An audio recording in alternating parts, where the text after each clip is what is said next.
Hello everyone, welcome to my channel. This channel is for educational purposes and we check out all kinds of stuff that is off the beaten path, things you don't know about probably, things that have been suppressed or are otherwise difficult to access but are vital to your continued uh, spiritual, mental, and physical health. And this is a segment that we have called Bible Decode. This is number 497. And, um, oh, actually, no, I'm sorry. This is not Bible Decode, but this is going to be kind of about the Bible. But this segment is actually called Your Blind Side, which is for um, uh, protecting the six or protecting the blind side of the info warriors who may not have time to do some of the deep dives that they need to because they're focused on one pigeonhole or another. And we're going to continue what we were doing yesterday, which was going over some of this work from James Valiant and C.W. Fahey.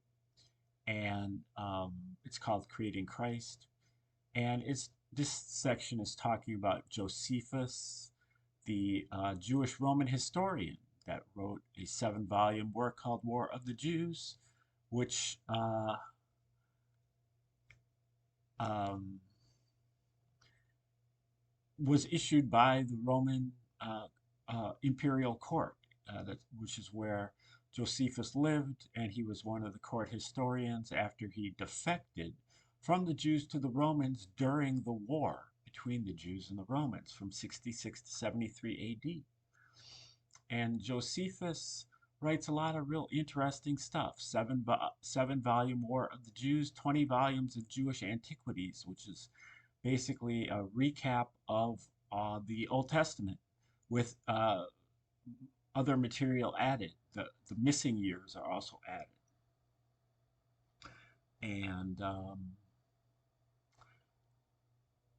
he just got done, these authors just got done talking about how Josephus uh, was very similar to Paul and Jesus in that he was a Jew, but he was pro-Roman and pretty much anti-Jew in favor of, getting rid of the Jewish traditions and rituals.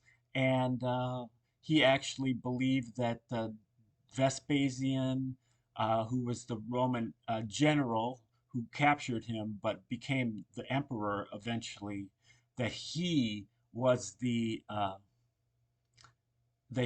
Jewish Messiah. So now keep in mind that the Jewish Messiah was a military commander, predicted in many of the Old Testament books, and uh, definitely a human, not a son of God, just a leader, a warrior. So the Gospels depict Jesus associating with persons who are unclean, according to contemporary Jewish prejudices, including prostitutes and tax collectors. Jesus is shown allowing his disciples to work on the Sabbath, criticizing kosher dietary laws, praising a Roman centurion for greater faith than any Jew, and so forth, seemingly checking off every issue that had created friction between the Jews and Rome. And the Jews in Rome, ever since Rome pulled into Judea to become the imperial power there, it had been over a century of constant skirmishes and uprisings and revolts that broke out into full-scale war here in 66 AD. It is easy to understand why Jews accused early Christians of conspiring to subvert Mosaic law. Jesus directly answers that criticism by saying paradoxically, "Do not think I have come to abolish the law or the prophets. I have not come to abolish them, but to fulfill them." However, in order to fulfill Jewish law and prophecy, Jesus presents an entirely new testament that is rewritten within acceptable Roman specifications. Josephus's claims to be a faithful Jew are no less incredible than that of Jesus in the Gospels. After all, Josephus became a turncoat who even helped the Romans interrogate Jewish captives under torture and later made public excuses for the Romans even after they had razed the temple. When Josephus was still fighting on the rebel side, his own Jewish critics accused him of intending to betray not just the rebels, but the laws of his country. This is, of course, the same charge leveled against Jesus and Paul. Josephus recounts for us his prayer to God as he was making his fateful decision to go over to the Roman side. And Josephus said, "Since it pleaseth thee, who hast created the Jewish nation, to depress the same, and since all their good fortune is gone over to the Romans, and since thou hast made choice of this soul of mine to foretell what is to come to pass hereafter, I willingly give them my hands, and am content to live. I protest openly that I do not go over to the Romans as a deserter of the Jews, but as a minister from thee." So, just like Jesus, therefore, Josephus regards himself as a faithful believer in the Jewish God, even as he is branded as a traitor by the law, to the law by fellow Jews. Of course, Josephus himself also went on to associate with unclean persons. He reserved some of his highest religious praise for Roman officials, just as Jesus praises a Roman centurion and Paul praises Titus and Josephus's personal friend Agrippa II, who was the king, basically, that was deposed with this revolt of the Jews in Jerusalem in 66. And Josephus was also a friend of Agrippa. However, in addition to the shared ideological beliefs expressed by Jesus Christ and Flavius Josephus, there are also specific biographical parallels between them that warrant attention. In their royal lineage or heritage, early histories, and later acts, the coincidences between the lives of Jesus and Josephus are too plentiful to ignore. Obviously, both kept the same kind of unorthodox company, and both faced the same criticism from Orthodox Jews as a result. But there is much more that Jesus and Josephus strangely have in common. Between the Nativity and Jesus' baptism by John, the event that signals the commencement of Jesus' vocation as a teacher and healer, we are told almost nothing about the early life of Jesus in the canonical Gospels. The major exception is the story of the child Jesus at the Jerusalem temple when he was like 12, which is relayed in some detail in the Gospel of Luke. And Josephus tells a similar story about himself in his autobiography. Moreover, when I was a child and about 14 years of age, I was commended by all for the love I had of learning, on which account the high priests and the principal men of the city came them frequently to me together in order to know my opinion about the accurate understanding of the law. So, in both cases, a child prodigy impresses religious authorities at the Jerusalem temple with his religious learning. The only difference is their age. Jesus was 12 and Josephus was 14. There is an additional coincidence in the exalted family status of Jesus and Josephus. Josephus came from a royal family, the Hasmoneans, or the Maccabees, while Jesus is alleged to have descended from the more exalted and ancient line of King David. The slight difference in both cases is also telling. As with the stories of the elders at the temple, Jesus' family is one notch higher than Josephus's. If his own Flavian masters, Flavians, those are the Roman Caesars, the dynasty of Caesars there, Vespasian, Titus, and Domitian. that ruled the Roman Empire from 69 until 96 AD, um, were to be associated with the Jewish Messiah, and therefore with the stories of their pre incarnation in Christ, then Josephus may be making sure not to equate himself with the Flavian emperors or their status as messiahs by ranking himself just below Christ. After all, Josephus describes himself as merely his Roman master's prophet and not a messiah. Where Jesus associated with a Baptist who wandered in the wilderness, Josephus, he tells us, lived for 3 years with a holy man named Bannus in the desert, who bathed himself in cold water frequently in order to preserve his chastity.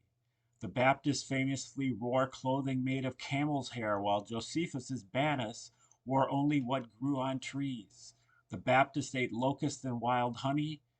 Bannus ate only food that grew of its own accord.